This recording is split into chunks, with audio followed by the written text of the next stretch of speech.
इन दिनों जिस मुद्दे की सबसे ज्यादा चर्चा हो रही है वह है वक्फ बोर्ड। कहा जा रहा है कि मोदी सरकार वक्फ बोर्ड की लगाम कसने की तैयारी कर रही है। वहीं भाजपा और मोदी सरकार का कहना है कि वह वक्फ बोर्ड को और ज्यादा सशक्त बनाने की दिशा में काम करना चाहते हैं। आखिर वक्फ बोर्ड में और क्या क्या बदलाव करना चाहती है मोदी सरकार, इस खबर से जुड़ी पूरी जानकारी देखिए इस खास रिपोर्ट में।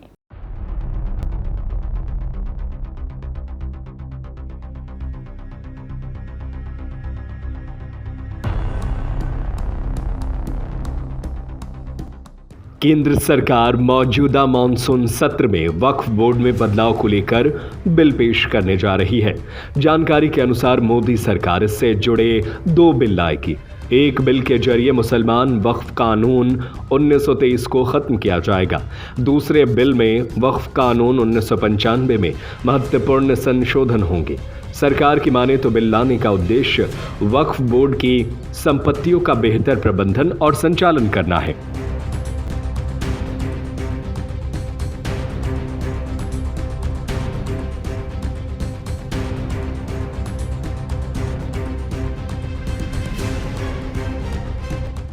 वक्फ बोर्ड में सुधार के लिए मोदी सरकार 1-2 दिनों के भीतर ही संसद में एकीकृत वक्फ प्रबंधन, सशक्तिकरण, दक्षता और विकास अधिनियम नाम से बिल लाएगी।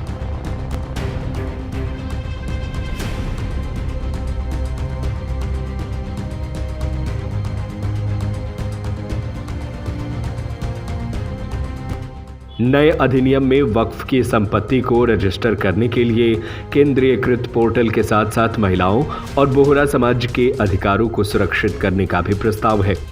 खास बात यह है कि वक्फ संपत्ति विरासत में महिलाओं को ऐसी संपत्ति के उत्तराधिकारी के अधिकार से वंचित नहीं करने का भी प्रस्ताव किया गया है।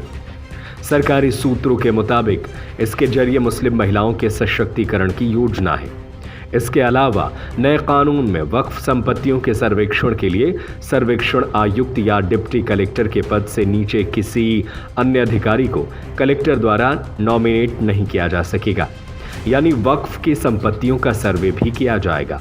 आपको बता दें, सच्चर कमेटी ने अपनी सिफारिश में बोर्ड से जुड़ी संपत्तियों के साथ साथ उनके राजस्व की मैपिंग की बात कही थी।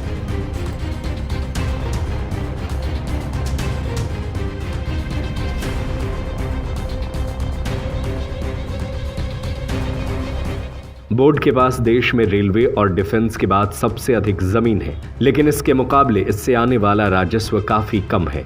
नए प्रावधान के तहत केंद्रीय वक्फ परिषद और राज्य वक्फ बोर्ड मुस्लिम महिलाओं और गैर मुसलमानों का प्रतिनिधित्व भी बोर्ड में सुनिश्चित करेंगे। इसके अलावा बोहरा और आगा खानियों के लिए अलग औकाफ बोर्ड की स्थापना की जाएगी। बोर्ड में मुस्लिम समुदाय के बीच शिया, सुन्नी, बोहरा, आगा खानी और अन्य पिछड़ा वर्गों का प्रतिनिधित्व होगा। वक्फ संपत्ति का पंजीकरण एक केंद्रीय पोर्टल और डेटाबेस के माध्यम से होगा।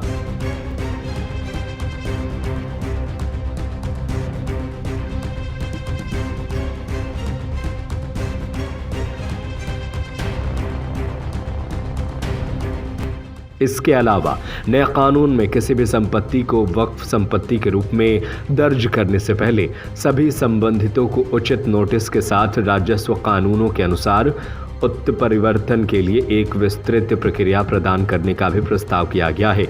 नए विधेयक में प्रावधान है कि बोर्ड अब यह तय करने का एकमात्र अधिकार नहीं होगा कि कोई संपत्ति वास्तव में वक्फ संपत्ति है या नहीं।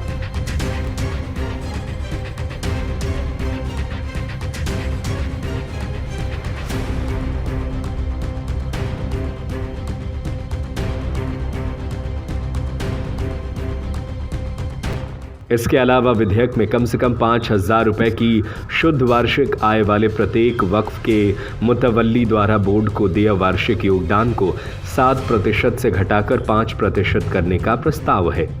विधेयक में वक्फ के गतिविधियों पर बेहतर नियंत्रण के लिए एक केंद्रीय पोर्टल के माध्यम से खातों को दाखिल करने का प्रावधान करने का भी प्रस्ताव है।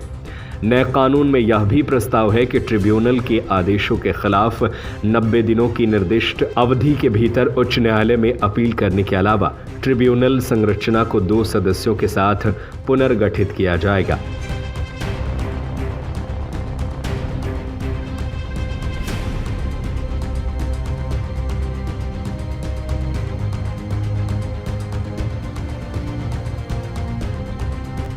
जानकारी के अनुसार वक्फ काउंसिल का चेयरपर्सन अल्पसंख्यक मामलों का मंत्री होगा।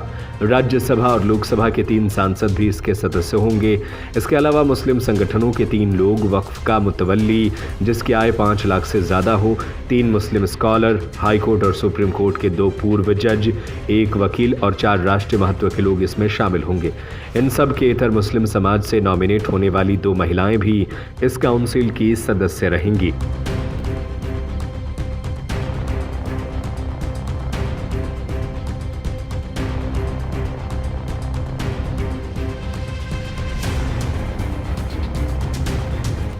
ये वो बदलाव है जो सरकार करना चाहती है, लेकिन वक्फ में हो रहे इस बदलाव को लेकर जमकर सियासत भी हो रही है। इस खबर को लेकर आपकी क्या राय है? हमें अपनी राय नीचे कमेंट बॉक्स में जरूर बताएं।